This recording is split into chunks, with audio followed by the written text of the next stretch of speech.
شاہ جی سن دینا چاہیے.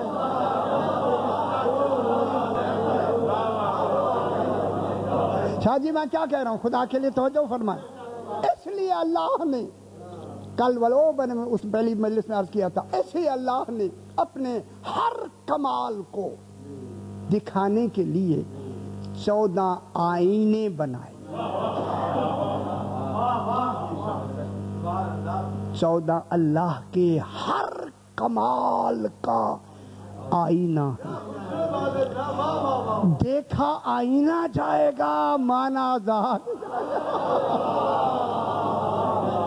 ان کو کیا بنایا باس بھائی, یا علی.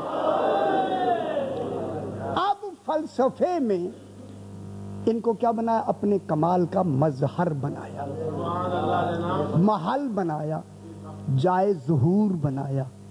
کمال اس کا, ظاہر ان سے. اب ان کو نام دے کیا ظاہر, وہ ظاہر نہیں چاہتے, بالکل ایسے ہی ان کو مظہر بنایا, خود کمال. اب اس کمال کی فلسفے میں 2 قسمیں ہیں, ایک ہے کمال جلا اور ایک ہے کمال استجلا. اگر پڑھیں گے کتابیں تو سمجھ آئیں گی, نہیں ہوں گی پھر کہاں سمجھ, میں کہاں سے پڑھ رہا ہوں یار. چلو جی, کمال جلا یعنی جلا جلالہ ہے, یعنی اس اپنا ہر جلال اس مظہر میں اس کا عکس ہوگا.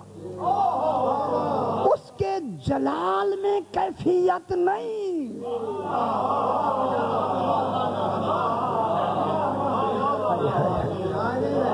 اس کی کسی صفت میں کیفیت نہیں, یہ اس کے اس بنائے ہوئے آئینے کا کمال ہے.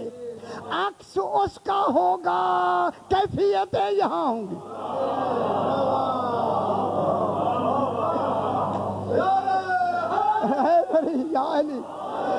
وہ اللہ کبھی بھی راضی نہیں ہے, ناراض نہیں ہے. راضی ناراض ہونا کیفیتیں ہیں. اس کا راضی ہونا ناراض ہونا کیفیتوں کے اعتبار سے, نہ وہ راضی ہے نہ ناراض ہے. آئینے بتائیں گے راضی ہے,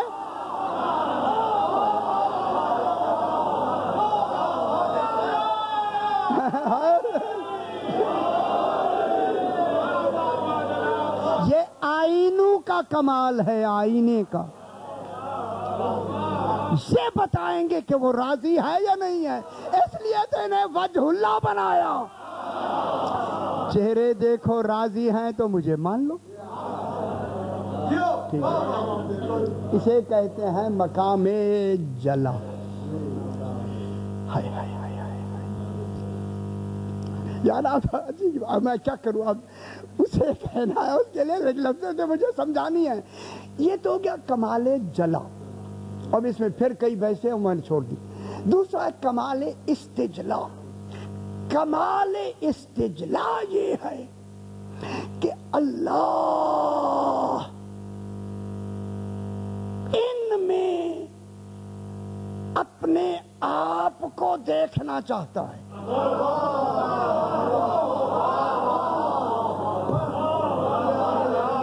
غور نہیں فرما رہے آپ. استجلا کے معنی مشاہدہ, یعنی اللہ اپنے آپ کو دیکھنا چاہتا ہے کہ میں کیا ہوں. ہائے ہائے ہائے ہائے, اس نے تو مجھے پہچانوایا. میں بھی تو دیکھوں. یہ مقام استجلا ہے. اب اس استجلا کے لیے آئینہ کن کو بنایا, ان 14 کو. 14 آئینے بنے. جب اللہ نے ان آئینوں میں اپنے آپ کو دیکھا, کہا فتبارک اللہ احسن الخالقین.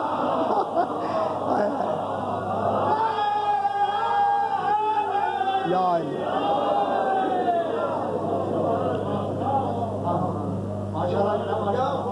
کیا کہا جناب؟ ہوئے ہوئے ہوئے ہوئے ہوئے کتنا مطمئن ہو گیا،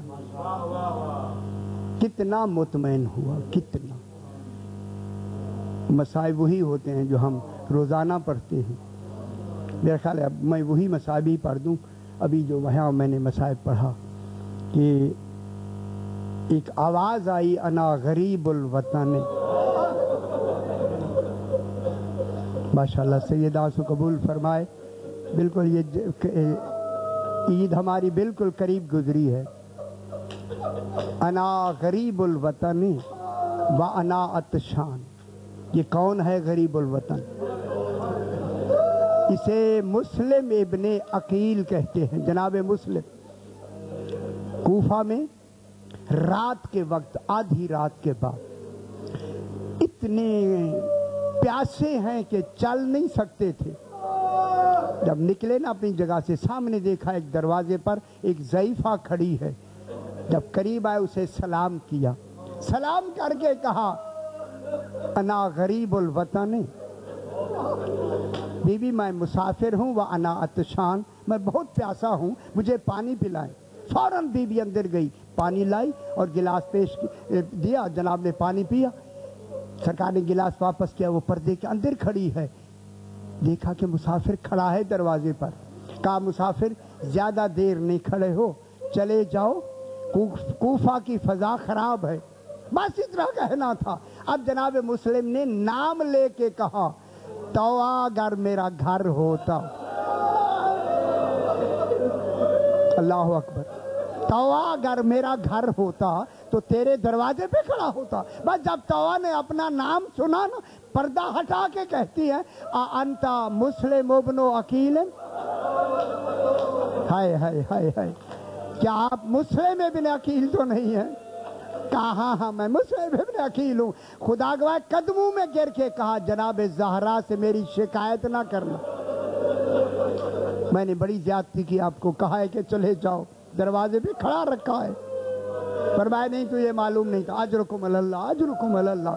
گھر آئے، رات گزاری، صبح سویرے محمد ابن اشعث 3000 کا لشکر لے کر، ایک پھر 3000 کا لشکر، پھر 3000 کا لشکر، 9000 کا لشکر، جوان ایک، بنی ہاشم ایک۔ لیکن صرف ان سے مقابلہ نہیں، جو اوپر عورتیں بیٹھی ہیں، کوئی پتھر مارتی ہیں،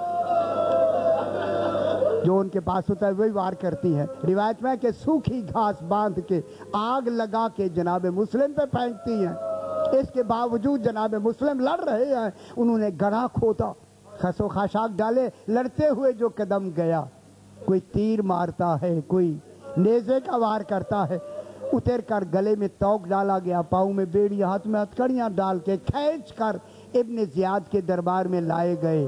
میں جملہ کہوں آ کے جتنی دیر تک جناب مسلم کھڑے رہے، سینہ تان کے کھڑے رہے، آنکھوں میں آنسو نہیں ہے، آنکھیں ڈال کے کھڑے ہیں۔ لیکن میں جملہ کہوں 12 محرم کو جب میرا چوتھا امام آیا ابن زیاد کے دربار، میرے امام کا سر جھکا ہوا ہے، آنکھوں سے آنسو جاری ہے۔ ہو سکتا ہے وہی آدمی آ کے کہے ایک آیا تھا بنی ہاشم، سینہ تانے ہوئے اور آپ سر جھکائے کھڑے ہیں۔ اس وقت میرے امام نے فرمایا مسلم کا آنا اور تھا، ہائے ہائے ہائے ہائے، میرا آنا اور ہے۔ اس کے ساتھ زہرا کی بیٹیاں نہیں تھی، میرے ساتھ برہنہ سر زہرا کی بیٹیاں ہیں۔ اللہ اکبر اللہ اکبر۔ حکم ملا انہیں جا کے ان کا سر قلم کر دو۔ اب جب قلم کرنے کے لیے چھت پہ لے جائے گئے، سر جھکاؤ، تسلیم الہی میں سر جھکا، تلوار بلند ہوئی۔ اب کئی مرتبہ بیان کیا کہ ادھر سر کو جھکایا، ادھر تلوار بلند ہوئی، ادھر مکہ کے قریب زہرا کا بیٹا منزل زبالہ پہ بیٹھا ہے، بس ادھر وہاں بیٹھا ہے۔ این اسی وقت جناب عباس گھبراتے ہوئے آ کے کہتے ہیں مولا میرا دل ڈوب رہا ہے، مجھے مسلم دکھا دینا، اللہ خیر کرے مسلم کے بارے میں۔ امام نے فرمایا میری انگلیوں میں دیکھو۔ اب جو دیکھا، مولا مجھے مسلم نظر نہیں آ رہا۔ فرمایا چھت پہ دیکھو۔ اب جو دیکھا کہا مولا ماں زہرا کا واسطہ مجھے جلدی پہنچائیں. کیا دیکھا؟ مولا سر جھکائے کھڑا ہے مسلم. یہ کہنا تھا. امام نے فرمایا عباس جنگ نہیں کرنی. مولا مجھے بھیجے جنگ نہیں کروں گا. کیا کرو گے عباس؟ مولا جا کے جو بلندی سے سر گرے گا میں چاہتا ہوں وہ زمین پہ نہ گرے، اپنی گود میں لے لوں. بس یہ کہنا تھا. امام نے فرمایا میری انگلیوں میں غور سے دیکھو. اب جو دیکھا کہا مولا یہ سیاہ برقعے والی بی بی کون ہے؟ اللہ اکبر. جو گود پھیلا کے کہہ رہی ہے میں صبح سے تیرے انتظار میں ہوں. عباس یہ میری ماں زہرا جنت البقیع میں نہیں، سرے مسلم کے انتظار میں. اللہ